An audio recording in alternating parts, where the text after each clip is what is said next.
बिस्मिल्लाहिर्रहमानिर्रहीम। अल्लाह सुब्हान व ताला ने हमें बेशुमार नेमतों से नवाजा है।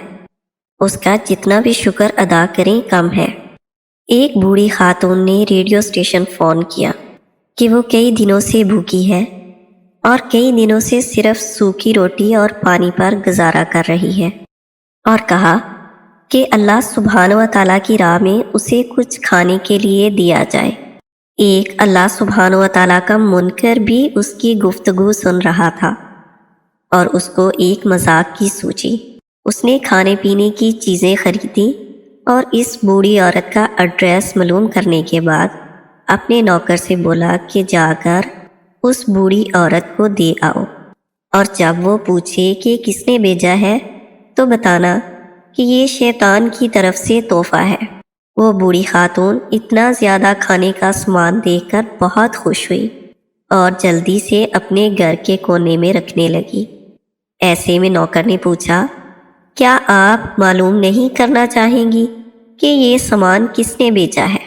ये सुनकर वो बूढ़ी खातून बोली, मुझे इसकी कोई परवाह नहीं कि किसने बेचा है, मगर इतना मालूम है कि जब मेरे रब का हुक्म आता है तो शैतान भी हुक्म की तामील करता है। स्वाए अल्लाह सुब्हान व ताला की ज़ात के कोई किसी को कुछ नहीं दे सकता। सुब्हान अल्लाह, क्या शान है अल्लाह की जो हर एक को रिज़्क देता है।